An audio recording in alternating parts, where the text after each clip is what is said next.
마태복음 28장 10절입니다. 28장 10절.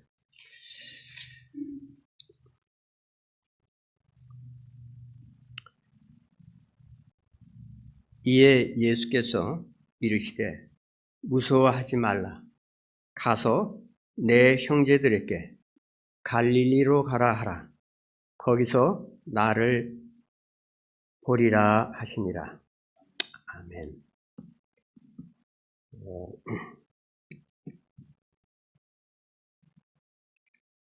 오늘 제가 드릴 설교에 대한 약간의 참고가 될 만한 코멘트를 좀 하겠습니다.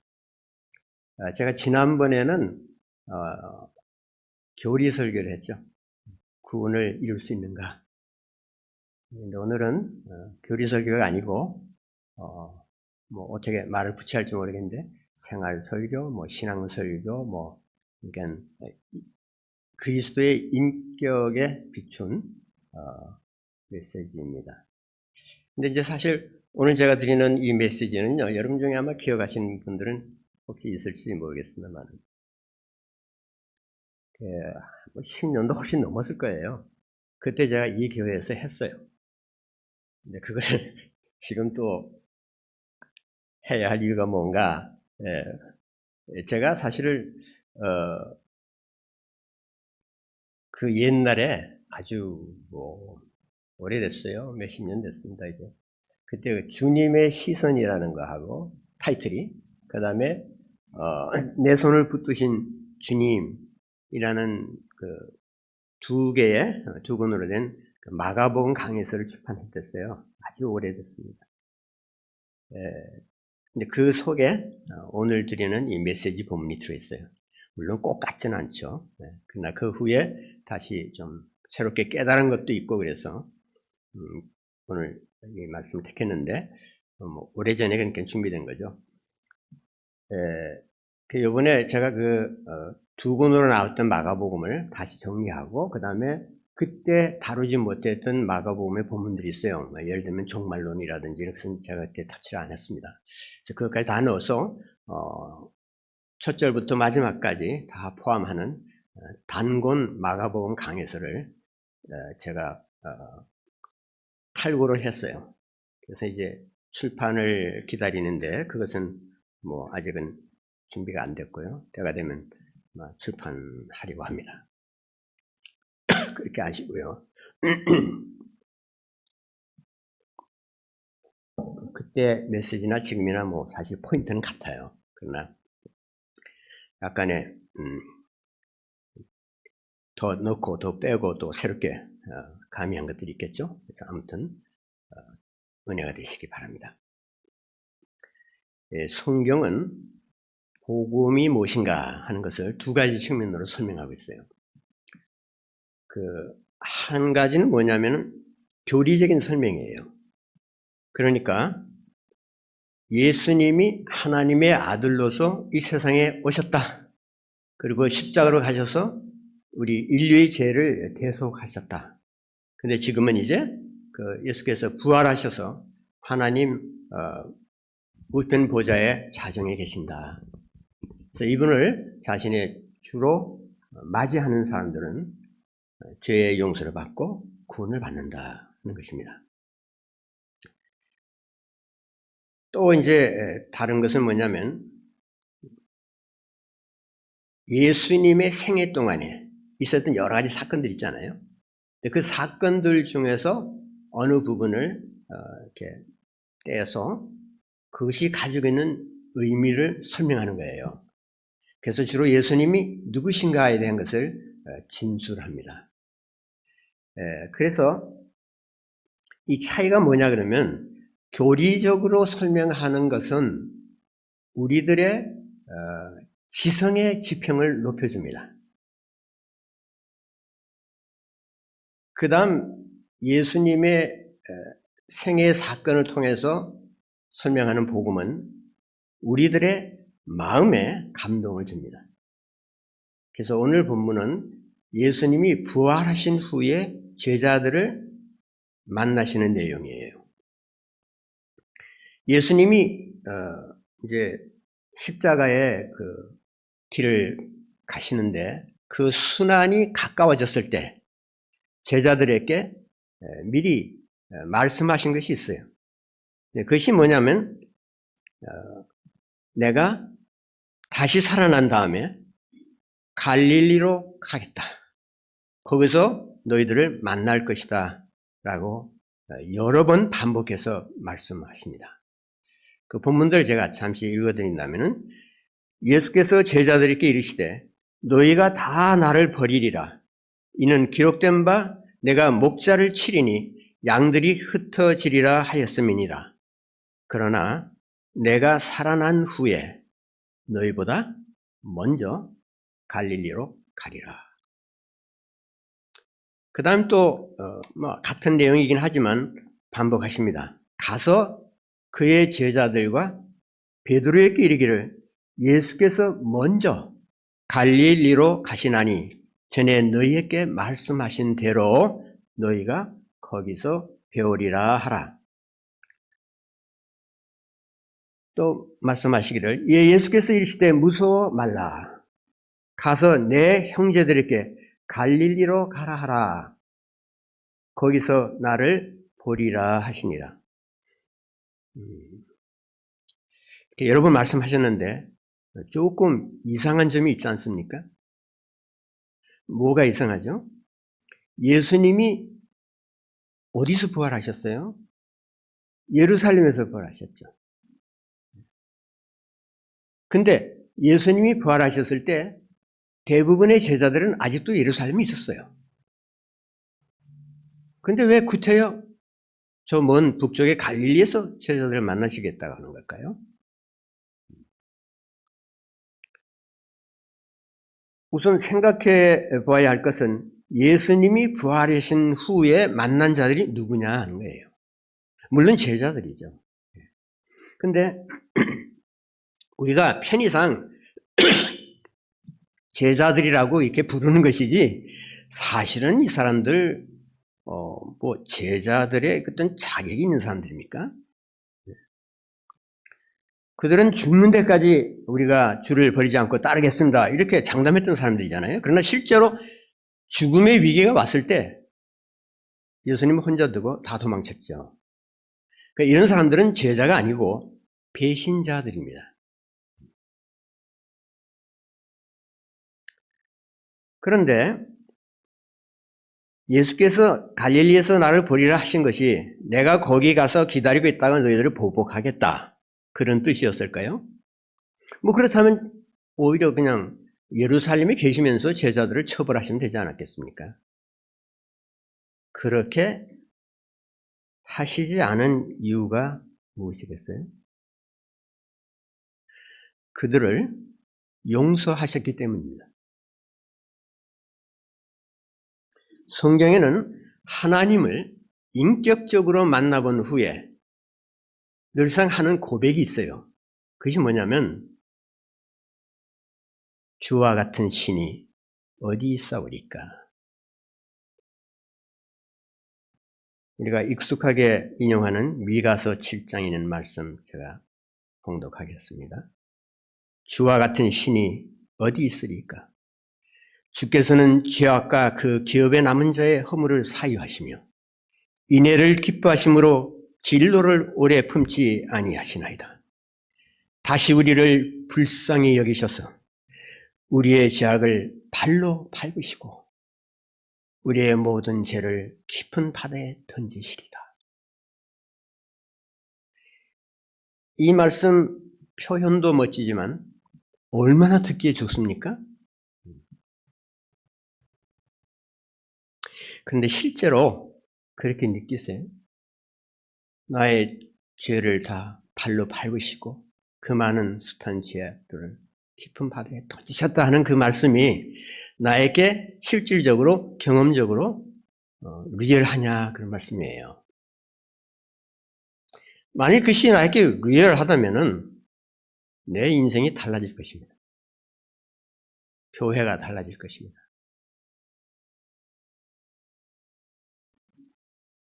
그런데 만일 그것이 우리에게 그토록 절실하지 않다면은 그 이유가 뭐겠습니까? 뭐 여러 가지 이유가 있을 수 있겠죠. 그 중에 하나는 우리들이 하나님을 지나치게 엄격하신 분으로 생각하는 것입니다. 물론 죄인에게 벌을 내리시는 분이에요. 그런 의미에서 공의의 하나님이십니다. 그렇지만 하나님은 우리들이 생각하는 것보다 훨씬 더 자비하시고 은혜로우시고 사랑에 후하신 분입니다. 여러분, 아담을 생각해 보세요. 아담으로 말할 것 같으면 온 인류를 끌고 죄의 구렁텅이로 돌아갔던 사람입니다. 그런 사람 심판을 받아야 하지 않겠어요? 물론 그는 흙으로 돌아가라는 운명을 벗어날 수 없었지만 용서를 받았고 구원을 받았어요. 그 증거가 뭐냐? 여호와 하나님께서 아담과 하와에게 가죽옷을 입히셨다고 했습니다. 가죽옷은 구원의 상징이었습니다. 가죽옷은 나를 대신해서 누군가 희생되었다는 뜻입니다. 유다의 므낫세라는 왕이 있었죠. 이 왕으로 말할 것 같으면 이스라엘 역사에서 가장 악독하고 가장 악한, 그야말로 최악의 우상숭배자였어요. 그래서 이 므낫세 왕이 지옥에 떨어졌다라고 해도 아무도 놀랄 사람이 없었을 것입니다. 그런데 므낫세 왕이 나중에 회개했어요. 그리고 성경은 말하기를 여호와께서 그를 용서하셨다. 예수님은 제자들의 배신을 아주 말끔하게 용서하셨습니다. 그냥 말로만 용서하신다고 한 게 아니에요. 우리 사람들도 말로는 원수를 용서해요. 근데 그러면 원수하고 그 원수하고 같이 살 수 있겠습니까? 그리스도의 사랑에 압도적으로 감복되지 않으면 우리는 원수를 진정으로 사랑할 수 없습니다. 예수님은 제자들의 모든 허물과 죄를 갈릴리 깊은 바다 속에 던지셨습니다. 그리고 새로운 사역의 출발을 위해서 그들을 갈릴리에서 만나신다고 약속하셨어요. 주님은 우리에게도 후한 용서와 앙금이 남지 않는 화해와 처음보다 더 큰 재소명을 주시기 위해서 우리를 갈릴리로 부르십니다. 예를 들어서 예수님이 제자들에게 처음에 선교 사명을 주셨는데 그때 말씀하신 것은 유대 지방에 다니면서 유대인들에게만 전도하라고 하셨어요. 그러나 부활하신 후에는 제자들에게 재소명을 주시면서 모든 민족을 제자로 삼으러 가셨습니다. 선교의 스케일이 전 세계로 넓혀진 것입니다. 이제 당시의 제자들의 상황을 조금 생각해 보겠습니다. 그런 특권이 어떤 상황에 있는 제자들에게 주어진 것인가 하는 것을 살피는 것이죠. 3년 반 동안 제자들이 열심히 예수님을 따라다녔죠. 아주 그것에 의해서 모든 것을 다 버리지 않았습니까? 근데 이제 어떻게 됐어요? 그것이 다 숲으로 돌아가지 물거품이 됐습니다. 그 수치감과 그 죄책감을 생각해 보세요. 어디로 갈 수 있으면 좋겠는데 갈 데가 없어요. 고향으로 낙향하는 수밖에 없죠. 고향에 갔더니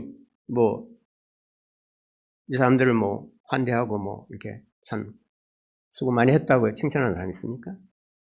베드로 같은 사람, 처자까지 다 버리고 예수님 따라다녔던 사람이 이제 빈손으로 돌아왔어요.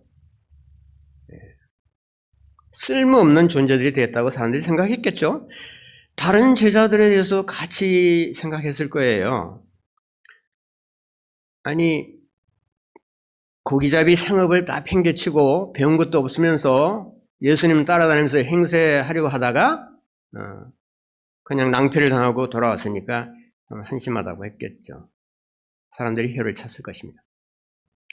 그런 제자들에게 예수님이 세계 선교의 소명을 주셨어요. 예수님이 관대하시지 않습니까?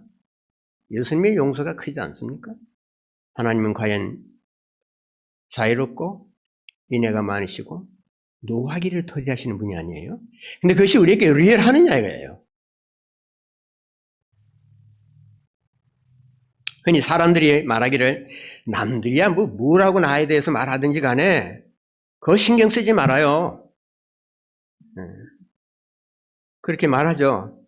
근데 우리가 정말 상관해야 할 분이 계세요.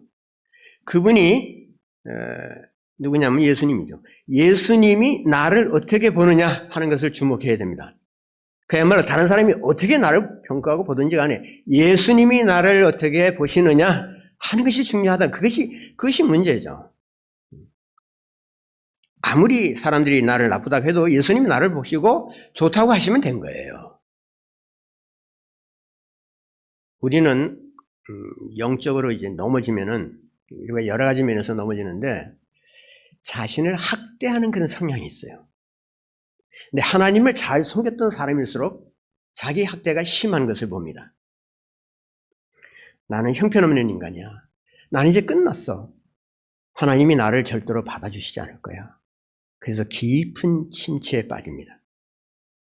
예수님이 제자들 가운데서 그 당시에 누구도 어떤 제자도 다시 일어나서 주님을 섬길 수 있다고 생각한 사람 아무도 없었을 거예요. 그래서 그들은 모두 과거의 생업이었던 고기잡이로 돌아갔습니다. 그런데 예수님이 그들을 어떻게 생각하셨을까요? 아주 형편없는 인간들이니까 다시는 상종을 안 하겠다. 그렇게 하시고 그들을 포기하셨습니까? 그렇게 하시지 않았죠. 왜요? 예수님은 우리와 같은 시각으로 보시지 않아요. 또 사람의 생각과 하나님의 생각도 다르다고 하셨습니다. 그 제자들의 실책이 그들의 전부가 아니라는 것을 아셨기 때문이에요. 우리가 잘 나가다가 어떤 문제에 걸려버리면 그만 그 사람을 전체적으로 매도하는 습관이 있어요. 근데 하나님은 그런 습관이 없어요. 절대로 그렇게 안 하십니다. 만일 그렇게 하신다면 우리에게 살아남을 사람은 아무도 없어요. 제자들은 여러분 한때 주님을 진실되게 따랐던 사람들이었습니다. 근데 주님은 그때 첫사랑을 기억하시고 제자들에게 그때로 다시 돌아갈 수 있다고 격려하기 위해서 갈릴리에서 나를 보리라고 하셨던 거예요. 새 출발을 위해서는 과거의 첫 출발의 헌신을 상기할 필요가 있습니다. 우리가 실족하면 주님과의 첫사랑을 잊어버리고 죄책감에 파묻히는 성향이 있지만 주님은 우리가 보다 나았던 과거의 모습을 기억하시고 그것을 가슴에 담고 사십니다. 여호와께서 이와 같이 말씀하시기를 내가 너를 위하여 내 청년의 때의 인애와 내 신혼 때의 사랑을 기억하노니 곧 씨 뿌리지 못하는 땅 그 광야에서 나를 따랐음이니라. 이스라엘 백성은 초기 광야 시절에 하나님을 잘 따랐어요. 그들은 오직 주 여호와만 믿고서 애굽을 떠났고 믿음으로 홍해 바다를 건넜습니다. 그래서 그것을 하나님께서는 내 청년 때의 인애와 내 신혼 때의 사랑이라고 하셨어요. 성도 여러분, 주님을 실망시킬 때마다 자신을 파묻지 마십시오. 주님은 나의 최선의 모습을 기억하고 계십니다. 우리는 배신자들에게 막 이런 식으로 얘기하죠. 아니, 간이라도 빼줄 것처럼 그렇게 잘 대해주더니 이제는 아주 원수가 됐습니다.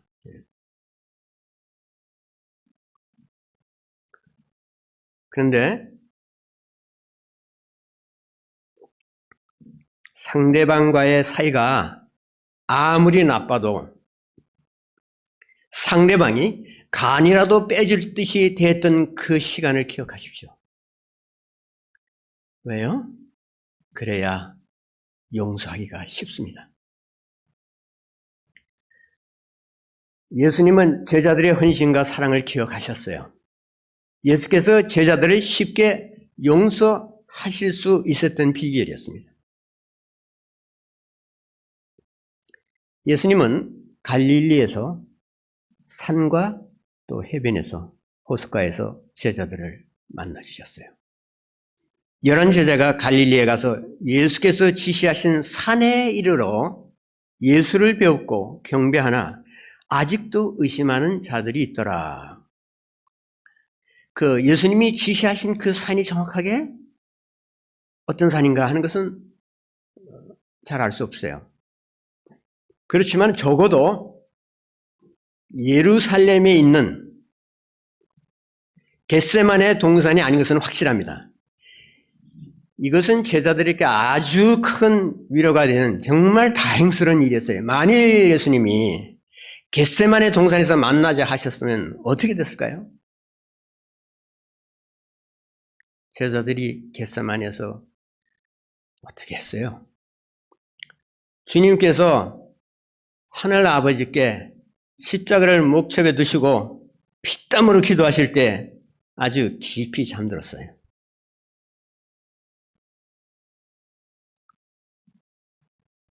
겟세마네 동산은 제자들의 수치와 실족의 장소였습니다. 그래서 그 제자들은 그와 같은 수치스러운 현장에 다시는 발을 딛고 싶지 않았을 것입니다. 만일 예수님이 갈릴리가 아닌 겟세마네 동산에서 만나자고 하셨더라면 아마 제자들 다시 다 도망갔을 거예요. 여러분, 예수님은 우리들의 부끄러운 과거를 들춰내시지 않습니다. 그거 사람들이 그렇게 해요. 나 자신도 나에 대해서 그렇게 합니다. 주님은 우리 죄를 잊고 사십니다. 그래서 주님은 가장 행복하신 분이에요. 주님의 관심은 우리의 어둡고 못난 어제가 아니고 오늘의 밝은 새 출발입니다. 예수님이 제자들을 겟세마네 동산이 아닌 갈릴리의 한 언덕산에서 만나주신 것은 그들의 배신을 용서하고 새 길을 밟게 하려는 것이었습니다. 여러분, 예수님은 항상 그렇게 대하세요. 다시 겟세마네 동산으로 돌아가서 생각해 보세요. 제자들이 실컷 졸았죠. 예수님이 3번째 오셨어요.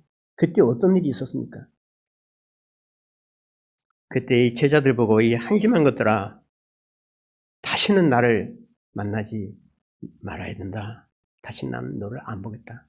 너희들 나는 이제 끝났다. 그렇게 말씀하셨습니까? 아니죠.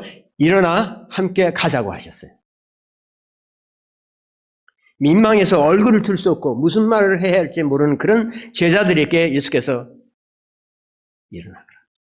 나와 같이 가자. 주님은 찾아갈 가치가 없는 자들에게 기꺼이 찾아가십니다. 무익한 제자들을 찾아다니세요. 그들에게 나를 떠나라고 호통치시지 않았습니다. 여러분, 예수님은 신실한 자녀들의 주님이실 뿐만 아니라 배반자의 주님이시기도 합니다. 이제 예수님이 갈릴리 호숫가에서 제자들을 만나시는 장면을 생각해 보도록 하겠습니다.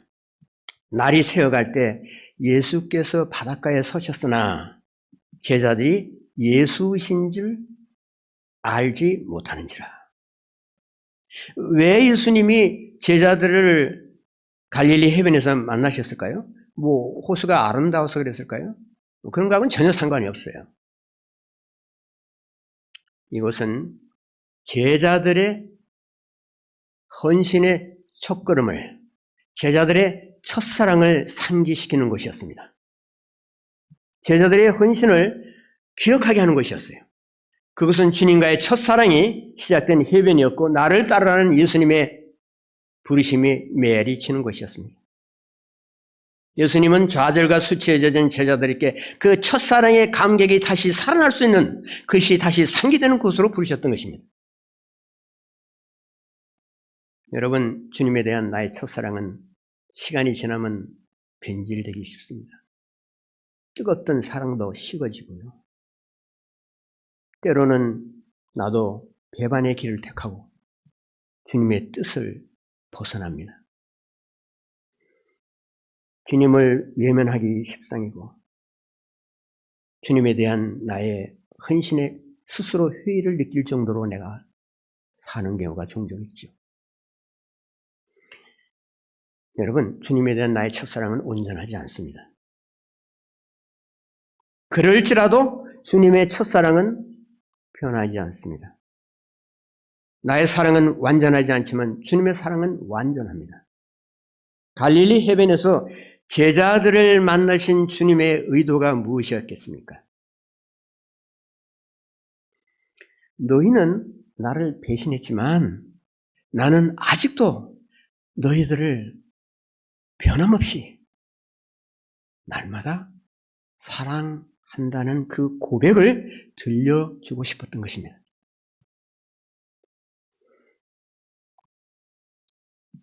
이러한 주님의 깊고 깊은 사랑이 요한복음에서 한 사건에 대한 기술에서 드러나고 있어요.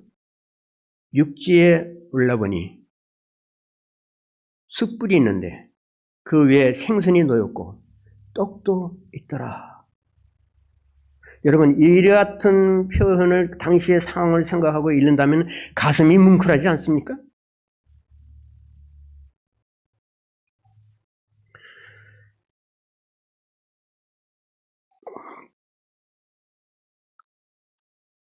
예수님이 숯불을 피워놓고 아침 조반을 준비하시고 그 배반의 제자들을 기다리고 계신 장면을 상상해 보세요.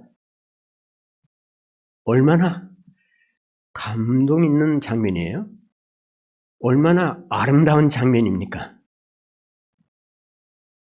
이보다 더 절절하게 예수님의 사랑을 드러낼 수 있겠어요?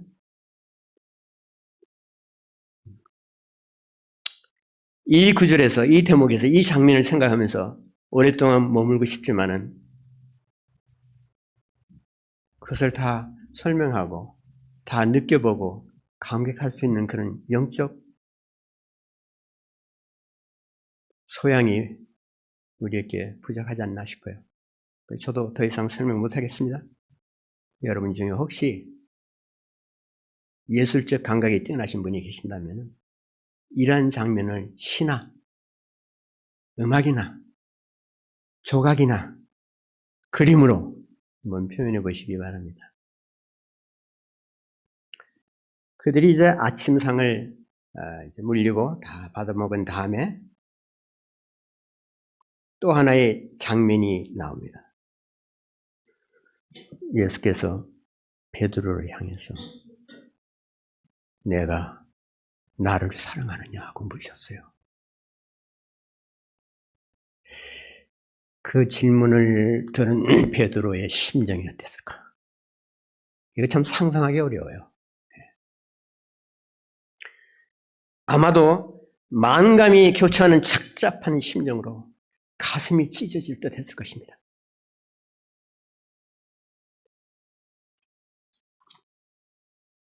베드로는 예수님이 피우시는 그 숯불 앞에서 또 하나의 불을 연상하지 않을 수 없었을 것입니다. 그때가 추운 거로 종과 아랫사람들이 불을 피우고 서서 쬐니 베드로도 함께 서서 쬐더라. 베드로는 예루살렘의 대제사장의 뜰악에서 피웠던 모닥불 앞에서 한 여정의 도전을 바꿔서 나는 그를 전혀 알지 못한다라고 주님을 3번씩 부인했어요.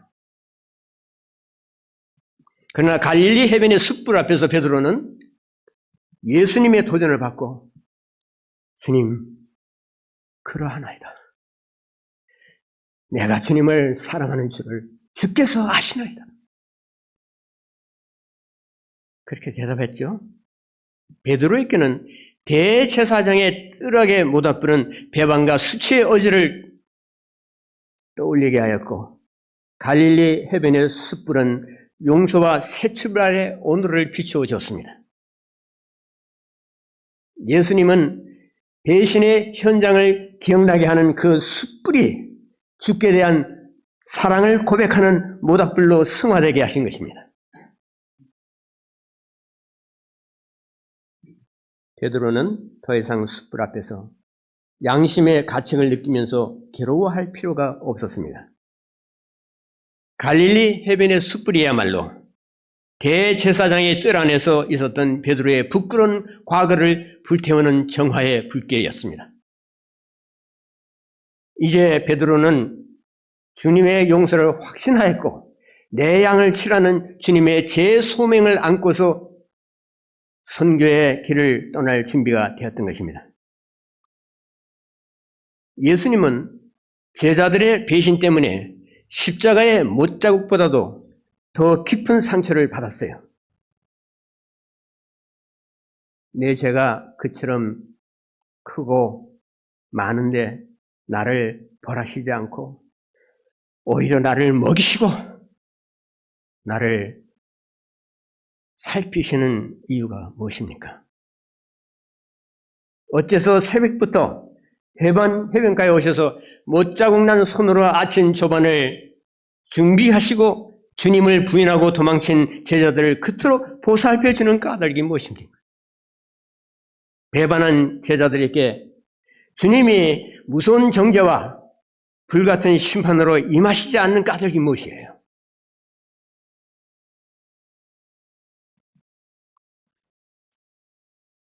주님이 십자가를 거쳐서 오셨기 때문입니다. 십자가 위에서 나의 모든 죄를 위해서 대속의 죽음을 치르셨기 때문에 나에게 내릴 정죄와 심판이 없는 것입니다. 하나님께서는 일찍이 내가 그들의 악행을 사하고 다시는 그 죄를 기억하지 아니하리라라고 약속하셨어요. 갈릴리 해변에서 배신의 제자들을 기다리시는 주님은 십자가를 거쳐서 오시는 분입니다. 주님은 십자가의 길에서 탈선한 그 배은망덕한 제자들을 내 형제들이라고 부르셨어요. 내 형제들 중에는 3번씩 주님을 부인한 베드로도 포함되었습니다. 여러분, 이 세상에 어떤 종교가 자신의 주를 아주 대놓고 공적으로 부인한 자를 용서하고 내 형제라고 부를 신이 어디 있겠습니까? 베드로는 자기의 주를 배반하고서도 사도직을 잃지 않았습니다. 오히려 더 큰 소명을 받았어요. 베드로가 주님의 생전에 물론 주님을 섬겼지만은 베드로는 복음을 전했지만 물론 항상 주님의 뜻을 가로막고 주님 앞보다 먼저 앞장서려고 했던 사람이죠. 그렇지만 재소명을 받은 후로는 베드로는 단 한 번의 설교로 3,000명이 회심하는 그런 대역사를 일으켰던 사람이에요. 여러분, 어째서 이런 일이 가능합니까? 주께서 십자가를 거쳐서 갈릴리로 오셨기 때문입니다.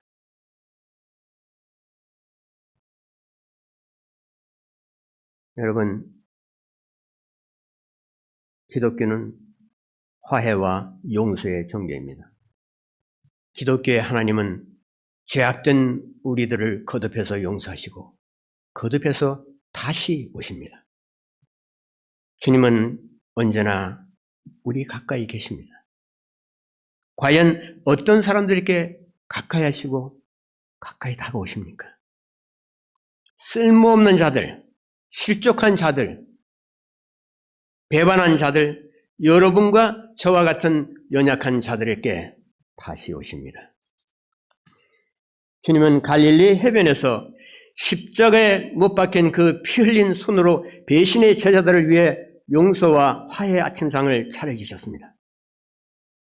주님은 부활 생명의 주로서 우리에게 다시 오십니다. 내게 성령을 부어주시고 제 소명을 주기 위해 다시 오십니다. 죽었던 나의 영혼을 소생시키시고 죄악된 나의 과거를 불태우기 위해서 다시 우리에게 오십니다. 주님은 겟세마네 동산의 고뇌와 그 십자가의 고통과 죽음을 넘어서 우리에게 다시 오십니다. 다시 오시는 주님은 용서와 화해의 깃발을 갈릴리 언덕산 위에 높이 꽂아두시고 우리를 기다리십니다.